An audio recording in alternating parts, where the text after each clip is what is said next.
രൗദ്രതാണ്ഡവം. രചന അവതരണം നന്ദു അച്ചു കൃഷ്ണ. അവന്റെ വണ്ടിയുടെ ശബ്ദം കേട്ടതും കോഫി ഇടാനായി അമ്മ അകത്തേക്ക് പോയി.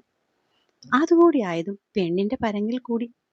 മുഖം കുനിച്ച് നിൽക്കുവാണെങ്കിലും കണ്ണുകൾ രണ്ട് വാതിലിൽ മാത്രം ഉറച്ചു. പക്ഷേ വണ്ടി നിന്ന് ഏറെ നേരം കഴിഞ്ഞിട്ടും അകത്തേക്ക് അവനെ കാണാതെ വന്നതും അവൾക്കെന്തോ ആശങ്കയായി. ഇനിയിപ്പോൾ ശബ്ദം കേട്ടത് തെറ്റിപ്പോയോ, അതോ അവൻ വന്നില്ലേ എന്നൊക്കെയുള്ള ചിന്തയിൽ പെണ്ണ് മുന്നിലുള്ള പുസ്തകമടച്ച് എഴുന്നേൽക്കാൻ പോയതും പിന്നിൽ അമ്മയുടെ നിഴലനക്കം കണ്ടു. എഴുന്നേൽക്കാൻ തുടങ്ങിയവൾ അതേ വേഗത്തിൽ നിലത്തേക്കിരുന്നു. അവൻ വന്നില്ലേ മോളെ, അതോ മുകളിലേക്ക് കയറിപ്പോയോ? അടഞ്ഞു കിടക്കുന്ന വാതിലിൽ നോക്കി സംശയത്തോടെ ചോദിച്ചതും പെണ്ണ് ഇല്ലെന്നുള്ള രീതിയിൽ തലയാട്ടി. അപ്പൊ അവനല്ലേ വന്നത്? പക്ഷെ വണ്ടിയുടെ ശബ്ദം ഞാൻ കേട്ടതാണല്ലോ. സംശയത്തോടെ പറഞ്ഞുകൊണ്ട് വംശിക്കായി കരുതിയ കപ്പ് ടേബിളിന് മുകളിലേക്ക് വെച്ച് മറുകൈയിലിരുന്ന ചെറിയ കപ്പ് അവൾക്കായി നീട്ടിയവർ. എനിക്ക് വേണ്ടായിരുന്നമ്മ. ശബ്ദം വല്ലാതെ താന്നുപോയി. അത് സാരമില്ല, ഇത്രയും നേരമിരുന്ന് പഠിച്ചതല്ലേ, ക്ഷീണം കാണും.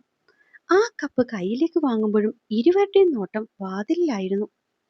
മോളിത് കുടിക്ക്, ഞാൻ പോയി നോക്കട്ടെ. അവൾക്കടുത്ത് നിന്ന് മാറി വാതിലിലേക്ക് നടക്കാൻ തുടങ്ങിയതും അത് മലർക്കെ തുറന്നുകൊണ്ട് ചെവിയിൽ ഫോണും വെച്ചവൻ ആരോടോ സംസാരിച്ചുകൊണ്ട് അകത്തേക്ക് വന്നു. അവന്റെ പെട്ടെന്നുള്ള ആ വരവിൽ അവളുടെ ഹൃദയം തന്നെ നിന്നുപോയി. പക്ഷെ താനൊന്നൊരാൾ അവിടെ ഉണ്ടെന്ന് പോലും നോക്കാതെ ദേവമ്മയുടെ കയ്യിലിരുന്ന കോഫിയുമായി അവൻ സ്റ്റെപ്പ് കയറുന്നു എന്ന് കണ്ടതും ആ നിമിഷം വരെ പരിഭ്രമവും പേടിയും നിറഞ്ഞിരുന്നവളുടെ മിഴികൾ നിറയാൻ പിന്നെ ഒരു നിമിഷം പോലും വേണ്ടി വന്നില്ല. ഞാൻ രാത്രി വരുമ്പോൾ നീ അവിടെ ഉണ്ടാകണം എന്നവൻ പറഞ്ഞ ഒറ്റ വാചകത്തിന്റെ പുറത്താണ് ഈ 1:30 വരെ കാത്തിരുന്നത്. എന്നിട്ട് ഒന്ന് നോക്ക് പോലും ചെയ്യാതെ കയറിപ്പോയിരിക്കുന്നു. അതിന്റെ അർത്ഥം എന്താപ്പോ? താൻ അവരുടെ ആരുമല്ലെന്നല്ലേ? തന്നെ കണ്ടാലും കണ്ടില്ലേലും അവന് പ്രത്യേകിച്ച് കാര്യങ്ങളൊന്നുമില്ലെന്നല്ലേ? അവളുടെ സങ്കടത്തിന് ആക്കം കൂട്ടാൻ മനസ്സുകൂടി ഉറപ്പിച്ചു എന്ന പോലെ ആവശ്യമില്ലാത്ത 1000 കാരണങ്ങൾ അത് കണ്ടുപിടിച്ചു കൊണ്ടുവന്നു പോയി ഹൃദയം കൊടുത്തതും അവളുടെ ഹൃദയം വിമ്മി. ഒരു കാര്യവുമില്ലാതെ ഈ നേരം വരെ തുറന്നു വെച്ച പുസ്തകം അവൾ മെല്ലെ അടച്ചു. അവനൊന്നും കഴിക്കാൻ വേണ്ടായിരിക്കും, അതായിരിക്കും കോഫിയുമായി കയറിപ്പോയത്. മോൾക്ക് ഇനിയും പഠിക്കാൻ ഒരുപാടുണ്ടോ? ഇപ്പൊ തന്നെ നേരം നല്ലോണമായി. എനിക്കും നല്ല ക്ഷീണം. മോള് കിടക്ക്, നാളെ രാവിലെ അമ്മ വിളിക്കാം. അവര് പറയുന്നതൊക്കെ കേൾക്കുന്നുണ്ടായിരുന്നെങ്കിലും മറുപടിയൊന്നും പറയാൻ നിന്നില്ല. കാരണം എന്തെങ്കിലും ഒന്ന് മൂളിയാൽ പോലും സങ്കടം നിറഞ്ഞു നിൽക്കുന്ന ഈ അവസ്ഥയിൽ അത് വിതുമ്പലായി പുറത്തേക്ക് വരുമെന്ന് അവൾക്കറിയാമായിരുന്നു. അതുകൊണ്ട് തന്നെ അതിനെ ശരിവെക്കും പോലെ തലയാട്ടി അവൾ മുകളിലേക്ക് ഒന്നുകൂടി നോക്കി മെല്ലെ അകത്തേക്ക് നടന്നു. എത്രയൊക്കെ വേണ്ടെന്ന് വെച്ചിട്ടും സ്റ്റെപ്പിനരികിലായി കാലടുകൾ എത്തിയപ്പോൾ കണ്ണുകൾ അനുസരണക്കേട് കാട്ടി മുകളിലേക്ക് പോയി. വെറുതെയെങ്കിലും അവൻ തന്നെ തേടി വരുമോ എന്നുള്ളൊരു പ്രതീക്ഷയിൽ. പക്ഷേ ഉണ്ടായില്ല. അതുവരെ ഉറക്കം കൊണ്ട് മയങ്ങി വീണവൾ നേരെ ഓടിയത് ബാത്റൂമിലേക്കാണ്. അവിടെ എത്തി എത്ര നേരം കരഞ്ഞുവെന്നറിയില്ല. അവസാനം സങ്കടം ഒന്ന് ഒതുങ്ങി എന്ന് തോന്നിയപ്പോ പെണ്ണ് പുറത്തേക്ക് വന്നു. അമ്മമ്മ കട്ടിലിൽ കിടക്കുന്നു. ഒപ്പം കിടന്ന് കരഞ്ഞാൽ അവർ ഉറക്കം എഴുന്നേൽക്കുമോ എന്നുള്ള പേടി കാരണം സൈഡിൽ ചുരുട്ടി വെച്ചിരുന്ന പായെടുത്ത് നിലത്തേക്ക് കിടന്നു. കിടക്കേണ്ട താമസം പിന്നെയും കണ്ണുകൾ നിറഞ്ഞൊഴുകാൻ തുടങ്ങി. ദുഷ്ടന, ഒക്കെ വെറുതെയാണ്. പല നേരം പല സ്വഭാവമാണ്. ഓന്തുപോലും ഇങ്ങർക്ക് മുന്നിൽ ആരുമല്ല. ഇനി വരട്ടെ ദേഷ്യവും വാശിയും ഒക്കെ കാണിച്ചുകൊണ്ട്. തിരിഞ്ഞു നോക്കില്ല ഞാൻ. നോക്കിക്കോ, എന്നെ ഈ കരയിച്ചതിനെല്ലാം ഞാൻ പ്രതികാരം വീട്ടും. രാവിലെ എഴുന്നേറ്റാൽ ആദ്യം തന്നെ അങ്ങേര് തന്ന പൈസ മൊത്തം ആ മുഖത്ത് കൊണ്ടുപോയി എറിഞ്ഞു കൊടുക്കും ഞാൻ. എനിക്കൊന്നും വേണ്ട. എന്നെ സ്നേഹിക്കാത്ത ആരുടെയും എനിക്കൊന്നും വേണ്ട. പരാതി പോലെ ഓരോന്നൊക്കെ പറഞ്ഞുകൊണ്ട് അവൾ പിന്നെയും പിന്നെയും അവനെ മാത്രം ഓർത്തു കിടന്നു. പിന്നെപ്പോഴോ അർദ്ധരാത്രിയിൽ അവൾ മയക്കത്തിലേക്ക് വീഴാൻ തുടങ്ങിയതും പെണ്ണിനവൾ ആകാശത്തേക്ക് ഉയരുന്ന പോലെ തോന്നി. ചിറകുകൾ പടർത്തി ആകാശത്ത് ഇങ്ങനെ പറന്നു കിടക്കുന്ന പോലെ തോന്നിയതും ആ നേരം വരെ മയക്കത്തിലും പരാതി പറഞ്ഞുകൊണ്ടിരുന്നവളുടെ ചുണ്ടിൽ മനോഹരമായൊരു പുഞ്ചിരിയാണ് വിരിഞ്ഞത്. ആ ഒരു സന്തോഷത്തിൽ മുഖം വിടരുമ്പോഴാണ് ശരീരം ഉലയുന്ന പോലെ എന്തോ തോന്നിയത്. അത്രയും നേരം സന്തോഷത്തോടെ ഇരുന്നവൾ പെട്ടെന്ന് പേടിച്ച് കണ്ണു തുറന്നു. ഭയത്താൽ അവളുടെ ശബ്ദമുയരാൻ പോയതും മിഴികൾ തുറന്നവൾ കാണുന്നത് തന്നെ കയ്യിലേന്തി സ്റ്റെപ്പുകൾ കയറുന്നവനെയാണ്. പെണ്ണ് ഞെട്ടിക്കൊണ്ട് കണ്ണു മിഴിച്ച് അവനെ തന്നെ നോക്കി ഒരു നിമിഷം നിന്നു. ഒരു നിമിഷം കൂടി അവനാണെന്ന് ഉറപ്പിക്കാൻ വേണ്ടി അവളുടെ കണ്ണുകൾ ചുറ്റും പാഞ്ഞതും അവക്ക് മനസ്സിലായി അവൻ തന്നെ കയ്യിൽ കോരിയെടുത്തുകൊണ്ട് മുകളിൽ സ്വന്തം മുറിയിലേക്ക് പോവുകയാണെന്ന്. അവൾ ഞെട്ടിത്തരിച്ചു. ശരീരമാകെ പാഞ്ഞ വിറയിൽ അവൾ വിറയ്ക്കാൻ പോലും തുടങ്ങി. അതറിഞ്ഞ പോലെ ഒരുവന്റെ കണ്ണുകൾ അവളുടെ മിഴികളുമായി ഉടക്കിയതും ആ നേരം വരെ മരവിച്ച ശരീരവുമായി നിന്നവൾ പെട്ടെന്ന് ആ നോട്ടത്തെ ദേഷ്യം കൊണ്ടാണ് തടഞ്ഞത്. വിച്ചെണ്ണിത് എന്ത് കാണിക്കുക? അവൻ അവളെ ഒന്ന് നോക്കുപോലും ചെയ്യാതെ മുകളിലേക്ക് നടന്നു. എവിടെ കൊണ്ടുപോവാ എന്നെ? മര്യാദയ്ക്ക് താഴെ ഇറക്കുന്നുണ്ടോ? തൽക്കാലം സൗര്യപ്പെടില്ല. ടിപ്പിക്കൽ വംശി മറുപടി പിന്നെത്തി. ഇറക്കേണ്ട, എനിക്ക് പോകാൻ അറിയാം. ദേഷ്യത്തിൽ പറഞ്ഞുകൊണ്ട് അവന്റെ കയ്യിൽ നിന്നും കുതറാൻ തുടങ്ങിയവളെ കയ്യിൽ ഒതുക്കി പിടിച്ചുകൊണ്ടവൻ മുകളിലേക്ക് കൊണ്ടുപോയി കട്ടിലേക്കിട്ടു. ഒപ്പം തിരിഞ്ഞുപോയി മുറിയും ലോക്ക് ചെയ്ത് തിരിച്ചെത്തി. അപ്പോഴേക്കും ഒരുവൾ വാശിയോടെ എഴുന്നേറ്റ് പുറത്തേക്ക് പോകാൻ തുടങ്ങുവാണെന്ന് കണ്ടതും അവൻ അവളെ ഇടുപ്പിലൂടെ ചുറ്റിപ്പിടിച്ച് കട്ടിലേക്ക് കൊണ്ടുപോയി അമർത്തി കിടത്തി. മാറിക്കേ, എനിക്ക് പോണം. അവന്റെ കയ്യിൽ കിടന്ന് പിടഞ്ഞവൾ ആ ശരീരം തള്ളിമാറ്റാൻ നോക്കിയതും അവൻ തന്നെ മുഴുവനായും അവളിലേക്ക് കൊള്ളിക്കും വിധം ആ കുഞ്ഞു ശരീരത്തിലേക്ക് ചാഞ്ഞു കിടന്നു. ഒപ്പം അവളുടെ കഴുത്തിരക്കിലേക്ക് മുഖവും പൂഴ്ത്തി. ശരീരമാകെ ഒരു തരിപ്പ് പടർന്ന് കയറിയ പോലെ അവളുടെ കയ്യും കാലും വിറച്ചു. ചുണ്ടുകൾ തൊട്ടിടം അവൻ പല്ലുകൊണ്ടൊന്ന് കടിച്ച് ആഴത്തിൽ ഉമ്മ വെക്കാൻ തുടങ്ങിയതും മിന്നൽ പിണറുകൾ പാഞ്ഞിറങ്ങും പോലെ അവള് തളർന്നു. വിച്ചേ! മുടിക്കുള്ളിലേക്ക് വിരലുകൾ കടത്തി അത് അമർത്തി വലിച്ചുകൊണ്ടുള്ള പെണ്ണിന്റെ വിളിയിൽ അവൻ അവിടെ മെല്ലെ ഒന്ന് ചുംബിച്ച് ആ കണ്ണുകളിലേക്ക് നോക്കി. എന്റെ അല്ലേ? മിഴികൾ അടർത്താതെയുള്ള അവന്റെ ആ ഒരൊറ്റ ചോദ്യത്തിൽ അതുവരെ അവൾ അനുഭവിച്ചുകൊണ്ടിരുന്ന സകല സങ്കടവും ഒഴുകിയിറങ്ങിയ പോലെ ആ പെണ്ണിന്റെ കണ്ണുകൾ വിടർന്നു. തന്റെ മറുപടിയിൽ ആ മുഖം വിടരുന്നത് അവൾ കണ്ണിൽ നിറച്ചു. അത്രയും സ്നേഹത്തോടെ അവന്റെ ചുണ്ടുകൾ അവളുടെ മുഖമാകെ അലഞ്ഞു നടന്നു. ഒടുവിൽ പിന്നെയും അത് കഴുത്തിലേക്ക് അമർന്നതും പെരുവിരൽ തുമ്പിലിൽ പെണ്ണൊരൽപ്പം ഉയർന്നുപോയി.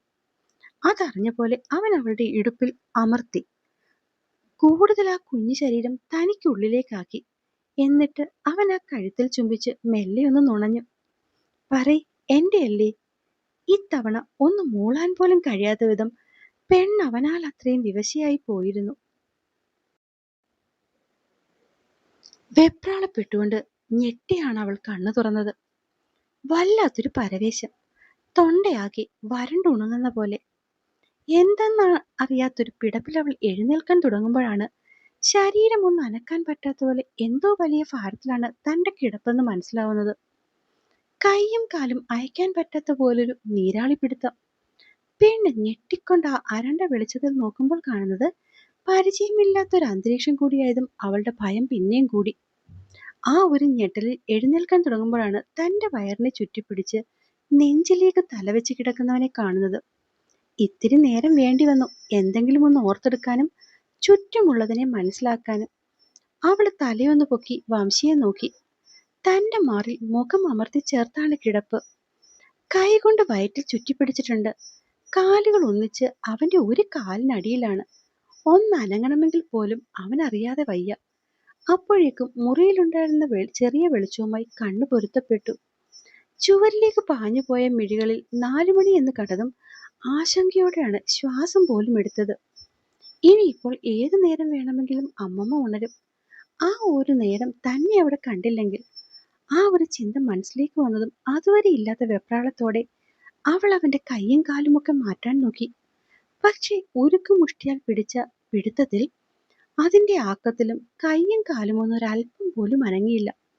അവൾക്കുള്ളിലെ ഭയം കണ്ണീരായി പൊഴിയാൻ തുടങ്ങി. ഉറങ്ങി എഴുന്നേൽക്കുന്ന നേരത്ത് തന്നെ അവിടെ കണ്ടില്ലെങ്കിൽ ഉറപ്പായും അമ്മമ്മ തിരക്കും. അത് പെട്ടെന്ന് ദേവമ്മയ്ക്കരികിലെത്താൻ പിന്നെ സമയം വേണ്ടി വരില്ല. അതിനുശേഷം ആ ഒരു ചിന്ത പോലും അവളെ ഭയപ്പെടുത്തി. അവസാന ശ്രമമെന്ന പോലെ അവൾ ഒരിക്കൽ കൂടി അവനിൽ നിന്ന് നിരങ്ങി മാറാൻ നോക്കിയതും ഭഗവാന്റെ നേരിട്ടിൽ അവൻ തലയിട്ട് ഉരുട്ടി. പിന്നെ അവളെ വിട്ട് മലർന്നു കിടന്നു.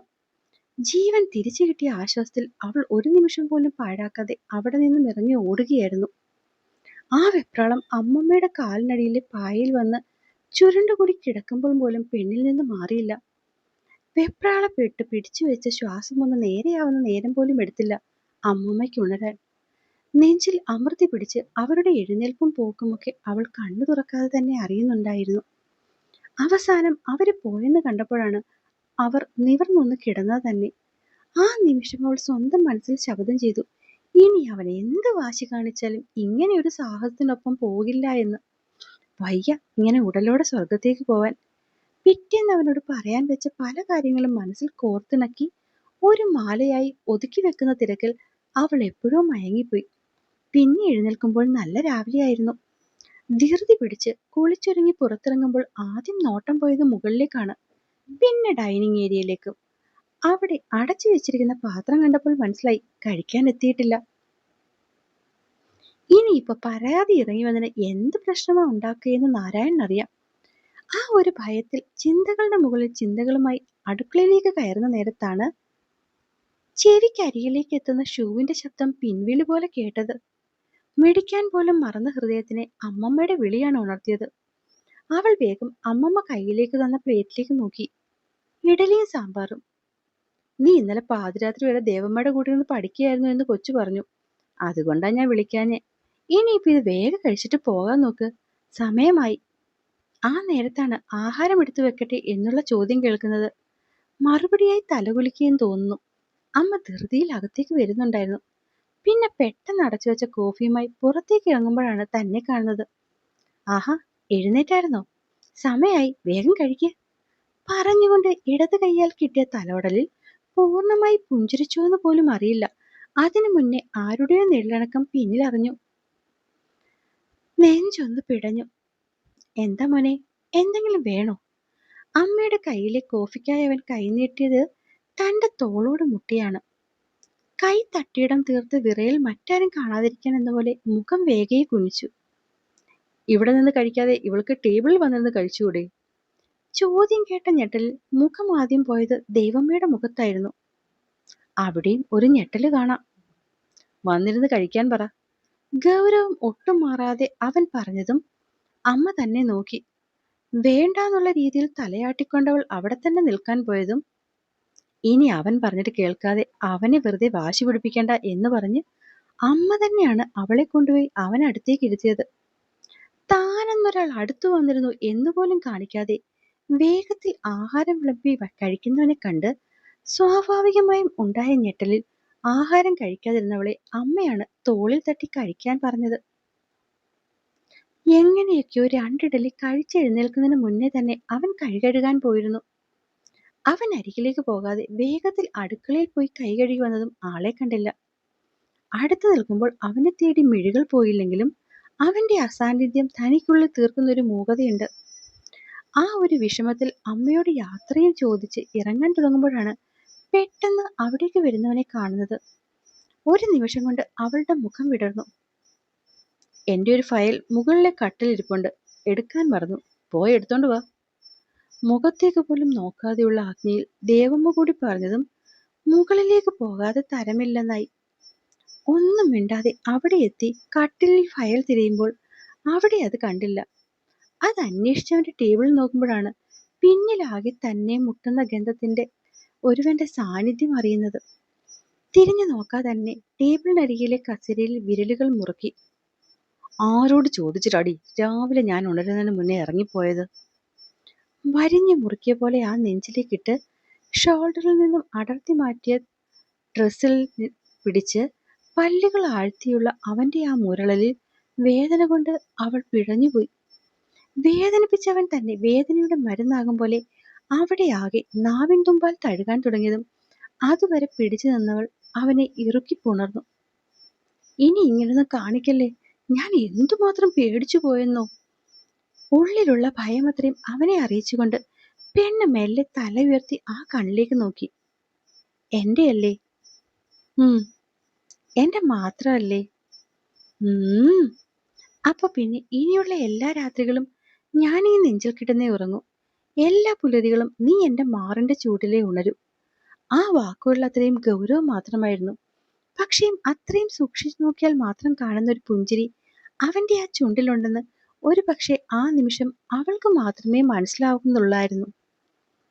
അപ്പോൾ എന്നെ കേൾക്കുകയും വായിക്കുകയും ചെയ്യുന്ന എൻ്റെ കൂട്ടുകാര്, കഥ ഇഷ്ടമാകുന്നുണ്ടെങ്കിൽ സബ്സ്ക്രൈബ് ചെയ്തുകൂടി ഒന്ന് സപ്പോർട്ട് ചെയ്യണേ. നന്ദി.